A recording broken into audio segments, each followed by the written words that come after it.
Jharkhand high court ने SRA court से जमीन के दस्तावेज गायब होने पर कड़ी नाराजगी जताई। अदालत ने इसे गंभीर मामला बताते हुए मुख्य सचिव को पूरे मामले की जांच करने का निर्देश दिया।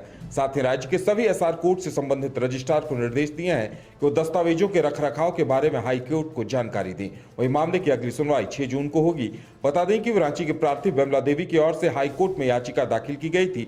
अधिवक्ता अभय मिश्र ने बताया कि इस मामले में एसआर कोर्ट ने गलत आदेश पारित किया है, जिसके बाद कोर्ट ने पूरे दस्तावेज मांगे थे। वहीं सुनवाई के दौरान एसआरए कोर्ट के रजिस्ट्रार की तरफ से दस्तावेज नहीं मिलने की बात कही गई, जिसके बाद कोर्ट ने कड़ी नाराजगी जताई और कागजातों के रखरखाव की जानकारी मांगी है। धनबाद में गिरती विधि व्यवस्था और बिजली पानी की लचर व्यवस्था के विरोध में व्यापारियों ने रणधीर वर्मा चौक पर धरना दिया। जिला चैंबर ऑफ कॉमर्स के बैनर तले आयोजित धरने में बड़ी संख्या में व्यवसायियों ने भाग लिया।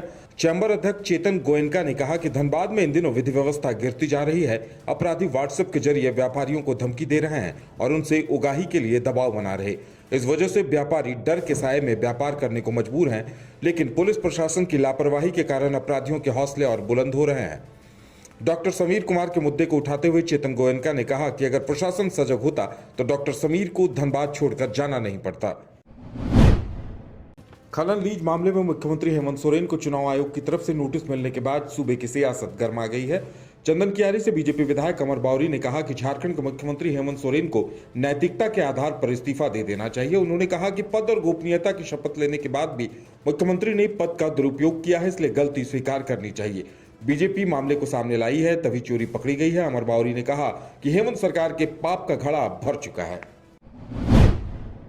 जमशेदपुर में बीजेपी अनुसूचित जाति मोर्चा के राष्ट्रीय महामंत्री संजय निर्मल ने राज्य सरकार पर अनुसूचित जाति के लोगों की अनदेखी का आरोप लगाया। उन्होंने कहा कि राज्य सरकार केंद्र सरकार की लाभकारी योजनाओं को राज्य में लागू नहीं कर रही है, जबकि बीजेपी शासित प्रदेशों में लोगों को तमाम योजनाओं का लाभ मिल रहा है।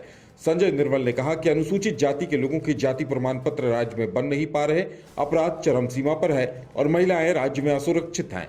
उन्होंने पार्टी की तरफ से अनुसूचित जाति के लिए किए जा रहे कार्यों की जानकारी दी और कहा कि हेमंत सरकार राज्य को गर्त में ले जाने पर आमादा है, लेकिन बीजेपी बर्दाश्त नहीं करेगी।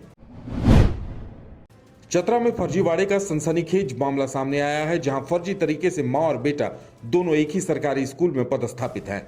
बेटा प्रधानाध्यापक और मां सहायक शिक्षिका। इसमें चौंकाने वाली बात यह है कि बेटा अपनी मां से महज 6 साल छोटा है। संशय इस बात को लेकर है कि बेटे से मां 6 साल ही कैसे बड़ी हो सकती है।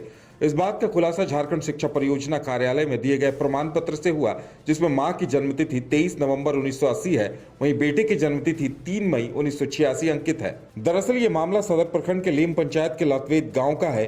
जानकारी के अनुसार उत्क्रमित प्राथमिक विद्यालय लातवेद में प्रधानाध्यापक पद पर कार्यरत अरविंद कुमार है, जबकि उनकी मां सुनीता देवी वहां सहायक प्राध्यापिका के पद पर कार्यरत है। गुमला जिले में प्रशासन की कार्रवाई से अवैध ईंट भट्टा संचालकों के बीच हड़कंप है। एसडीएम रवि आनंद की अगुवाई में अवैध ईंट भट्टों पर बुलडोजर चलाने की कार्रवाई शुरू की गई है। इस मौके पर जिला खनन पदाधिकारी रामनाथ राय और बड़ी संख्या में पुलिस के जवान भी तैनात थे। जिला खनन पदाधिकारी ने बताया कि पालकोट वन्य प्राणी आश्रयणी क्षेत्र में कुछ लोग अवैध तरीके से ईंट भट्टा बना रहे थे। इसे लेकर पहले ही विभाग की तरफ से प्राथमिकी दर्ज कराई गई थी, लेकिन इसके बावजूद भट्टों का संचालन किया जा रहा था। जिले में 60 से अधिक ईंट भट्टे हैं जो अवैध रूप से चलाए जा रहे हैं। देवघर के सारवा रोड पर अंचलाधिकारी की गाड़ी दुर्घटनाग्रस्त हो गई। इस घटना में एग्जीक्यूटिव मजिस्ट्रेट सुप्रिया भगत और 2 विभागीय कर्मचारी समेत 6 लोग घायल हो गए। सभी को स्थानीय लोगों की मदद से सदर अस्पताल देवघर में इलाज के लिए भर्ती कराया गया।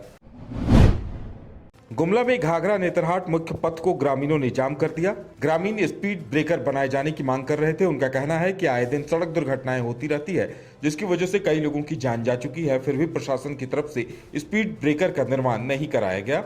इससे पहले भी कई बार ग्रामीणों ने सड़क जाम कर स्पीड ब्रेकर की मांग की थी, जिस पर कोई कार्रवाई नहीं की गई।